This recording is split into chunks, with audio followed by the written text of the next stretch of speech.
Just before Officer Darren Wilson testified to the grand jury investigating his killing of Michael Brown, the assistant district attorney handling the case said this to the grand jurors.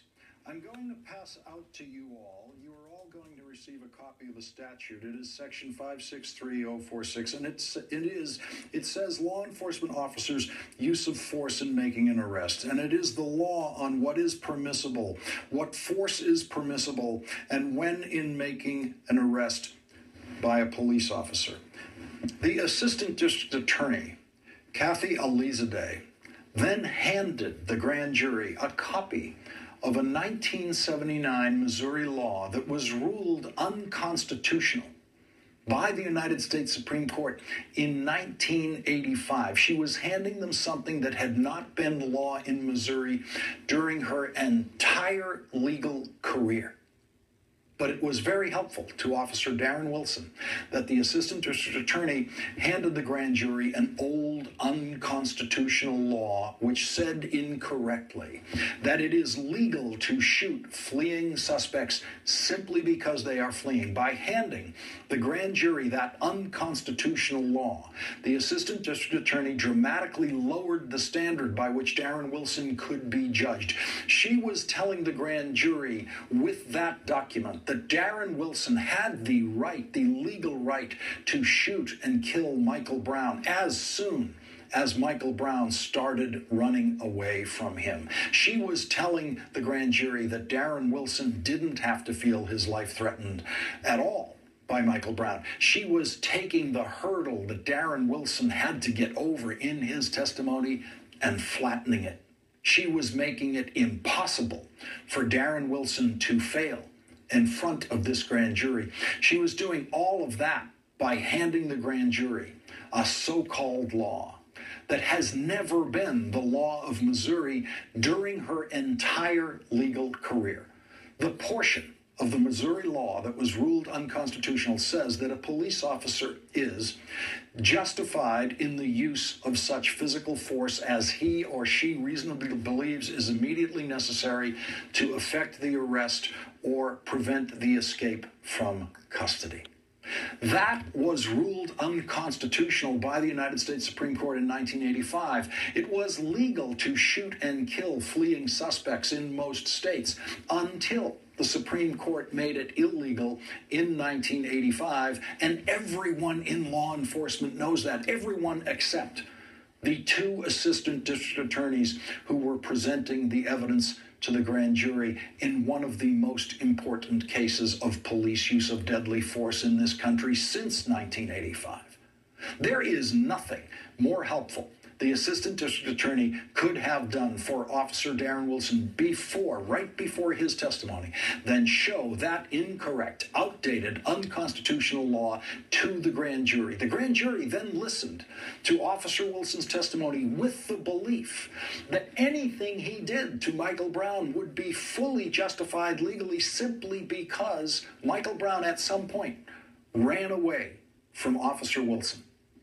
There was a time when that's all you had to do in America to be legally shot and killed by a police officer, just run away from the officer. In those days, American police were summarily executing people in the streets for suspicion of crimes that, if they were convicted for, they would not have gotten the death penalty, and in many cases not even gone to jail. Kids jumping out of stolen cars and running away from cops could be legally shot in the back and killed in those days for a crime that obviously did not carry the death penalty. There was actually one case of a man who spit on a police officer and then ran away from the police officer and was legally shot and killed by the police officer. Spitting on a police officer was a crime in that state, but it did not carry the death penalty unless you ran away from the officer. The district attorney's office allowed the grand jurors to travel back in time to the good old days of American law enforcement when the cops could shoot people for running away. Before Darren Wilson was born, that's how far back in time they went. The assistant district attorneys did that by using the old unconstitutional law as the window through which these grand jurors would evaluate Darren Wilson's conduct. The grand jury listened to the officer's testimony, believing that according to the law, Michael Brown did not have to pose any kind of threat to Officer Wilson to justify Officer Wilson shooting him dead. Weeks after Officer Wilson testified, several weeks after that, just as the grand jury was about to consider what charges they might vote for, the assistant district attorney, Kathy Elizadeh, knew that she had better amend the record of these proceedings by introducing to the grand jury the real law, the accurate law on police use of deadly force in Missouri. And so she told the grand jury, previously, in the very beginning of this process, I printed out a statute for you that was the statute in Missouri for the use of force to effect an arrest.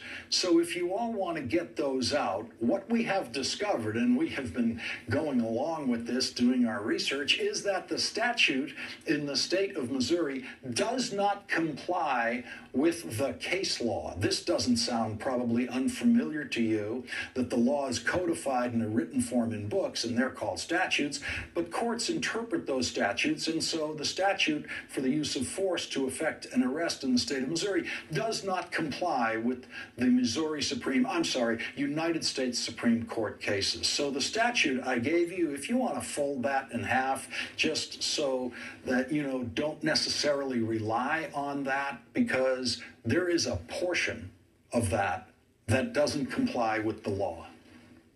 She then handed out to the grand jury a new document explaining the law on police officers' use of force, and then said, that does correctly state what the law is on when an officer can use force and when he can use deadly force in effecting an arrest. Okay?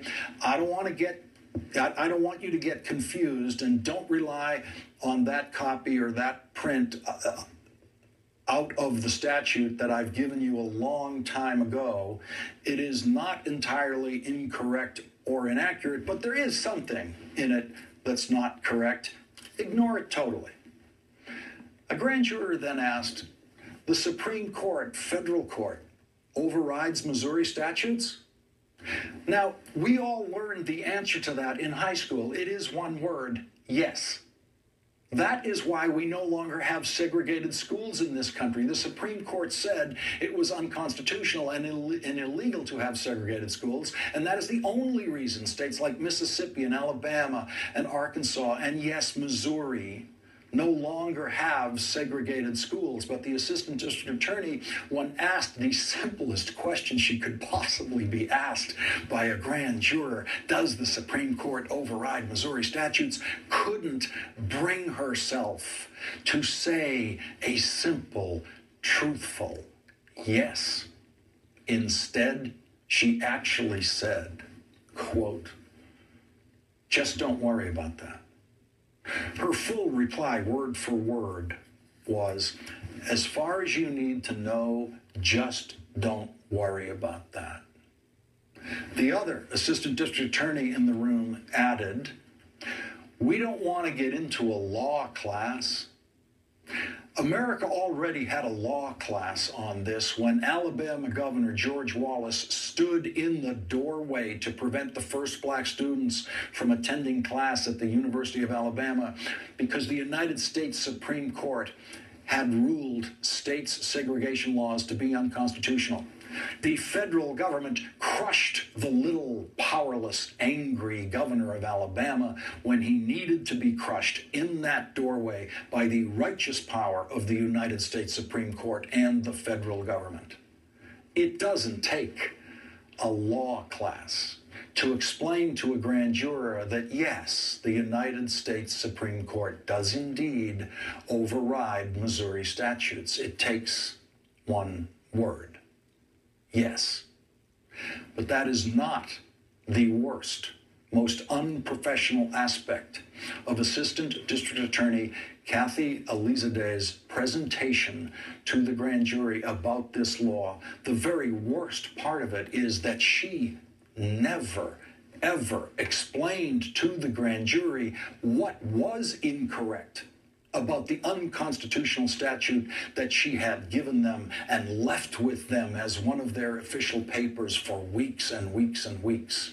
You will not find another legal proceeding in which jurors and grand jurors are simply handed a law and then weeks later handed a correction to that law, and then the grand jurors are simply left to figure out the difference in the laws by themselves. That is actually something you would do in a law class. Figure it out by yourself. With prosecutors like this, Darren Wilson never really needed a defense lawyer.